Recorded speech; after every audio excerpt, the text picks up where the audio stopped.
नमस्कार बंधुरा आज के बानिए नेब मोचा घंट। मोचा रान्ना करते किन्तु अनेकेरই अनेक रकम प्रॉब्लेम थाके। मोचार तरकारिटा कालो हो जाए किंबा मोचा माखा माखा हय ना। और सबथेके बड़ प्रॉब्लेम होच्छे एखन नतून राँधुनिदेर काछे जे मोचा काटले परे हाथटा कालो हो जाए। किछु नियम यदि मेने चला हय ताहले किन्तु मोचा निये आर कोनो प्रॉब्लेम थाकबे ना। आमी भिडियोटा शुरू करछि, आपनारा देखते थाकुन। प्रथमेई आमी एकटा मोचा निये निलाम और तार आगे आमी हाथे एकटु सर्षेर तेल निये माखिए निएछि और एखन निये निएछि अल्प नुन। आमी मोचाटाके बेছে नेब। एखन मोचाटाके ठीक एभाবে ओपरेर माने मोचार जे चोकलाटा थाके सेटा फेले दिलाम। तारपरे मोचाटाके बाछा आमी देखिए दिচ্ছি। हाथेर मध्य अल्प नुन लागाबो और ठीक मोचार एरकम एक शक्त थाके सेटा फेले दिलाम और नीचे एक फुलेर पापड़िर मतो थाके सेटाओ फेले दिते हबे। एभाবে आमी मोचा आमार जेटुकु लागबे सेटुकु आमी बेছে निয়েছি और बादबाकी मोचाटा आमी रेखे दिलाम। एटा आमी अन्य एक रेसिपि बानाबो, सेटा आमी कालके आपनादेर साथे शेयर करब। एखन आमी एक बड़ बाटीते निये निलाम। मोचाटाके आमी काटबो, भालो करे जल दिए धुए निये आसछि और मोचार जे एगुलो बेरिয়েছে एगुलो किन्तु सब फेले देওয়ার, एगुलो फेले दिते हबे। और एखन आमी मोचाटाके निये निয়েছি, मोचाटाके केटे नेब। ठीक एरकम करे बड़ बड़ करे केटे निलाम। तारपरे एकटा चपार निये आमी चपारे दिए मोचाटाके छुले निচ্ছি। जादेर हाथे कालो हो जाबे एटार भय थाके तारा किन्तु एभाবে मोचाटाके केटे निते पारे। एभाবে केटे निले আর ভয় থাকবে না যে হাতটা কালো হয়ে যাবে।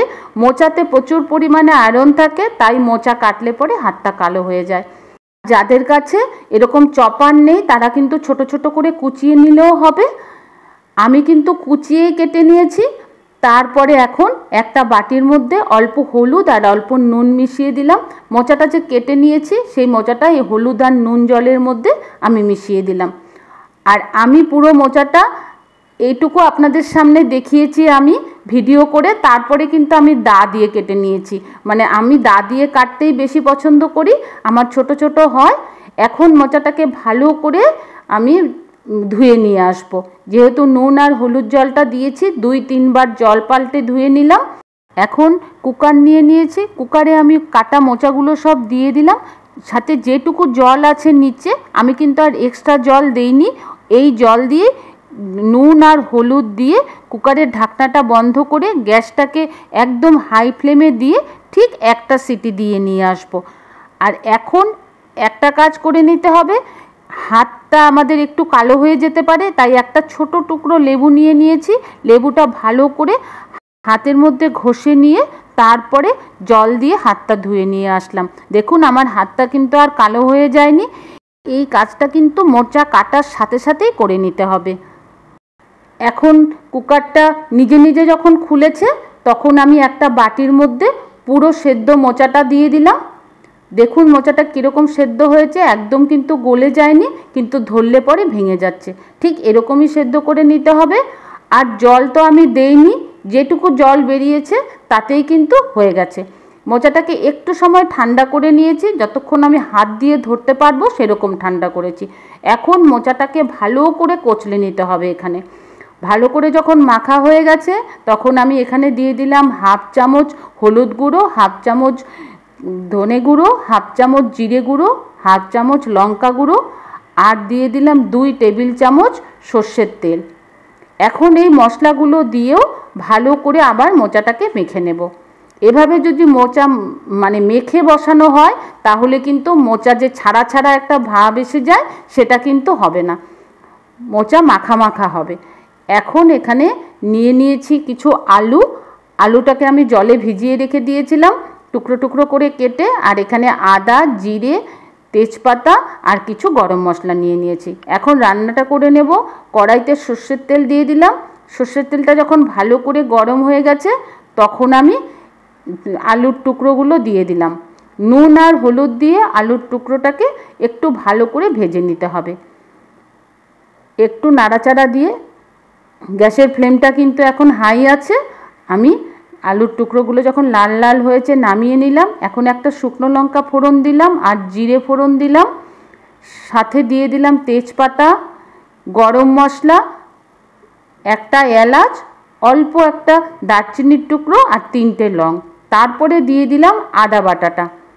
এখন আদার গন্ধটা, কাঁচা গন্ধটা যতক্ষণ না যায় ততক্ষণ একটু তেলে ভেজে নিতে হবে। তারপরেই আমি মোচাটা যে মেখে রেখেছিলাম মশলা দিয়ে, এখন মোচাটাকে এখানে দিয়ে দিলাম। এখানে আর কিচ্ছু করার দরকার নেই, এখন খালি তেলে মোচাটাকে ভালো করে ভেজে নিতে হবে। মোচাতে আমি কাঁচা তেল মেখেছি, তাই মোচাটা ভাজতে কিন্তু একটু টাইম লাগবে। মিডিয়াম টু লো ফ্লেমে মোচাটাকে ভালো করে ভেজে নিতে হবে। দেখুন এখন বেশ মাখা মাখা হয়ে গেছে মোচাটা। যখন মোচাটা এরকম মাখা মাখা হয়ে গেছে তখন আমি আলুর টুকরোগুলো দিয়ে দিলাম। এখন আলুটা সেদ্ধ না হওয়া পর্যন্ত মোচাটাকে রান্না করে নিতে হবে। এখন অল্প আমি নুন দিয়ে দিলাম টেস্ট অনুযায়ী, সাথে দিয়ে দিলাম চিনি। এখন অপেক্ষা করতে হবে যতক্ষণ আলুর টুকরোগুলো নরম না হয়ে যায়। দেখুন এখন আলুর টুকরোগুলো নরম হয়ে গেছে আর মোচাটাও বেশ মাখা মাখা হয়ে গেছে, দেখতেই পাচ্ছেন আপনারা। চেরা কয়েকটা কাঁচা লঙ্কা দিয়ে দিলাম। এরকম চেরা কাঁচা লঙ্কা দিলে পরে গন্ধটা খুব সুন্দর আসে। একটু গরম মশলা আর একটু ঘি দিয়ে দিলাম। উল্টে পাল্টে ভালো করে একদম ভাজা ভাজা করে নেব। এখন আমি নামিয়ে আপনাদের দেখিয়ে দিচ্ছি। দেখুন মোচাটা কীরকম একদম ভাজা ভাজা হয়েছে, কিন্তু মাখা মাখাই আছে। মোচার তরকারিও কালো হয়ে যায়নি। আমি যতটা পেরেছি ততটা সহজভাবে আজকে মোচার রেসিপিটা শেয়ার করলাম। একমাত্র যারা মোচা রান্না করতে ভয় পায় কিংবা হাত কালো হয়ে যাবে বলে ভয় পায় তাদের জন্য। ভিডিওটা ভালো লাগলে প্লিজ একটা লাইক করে দেবেন।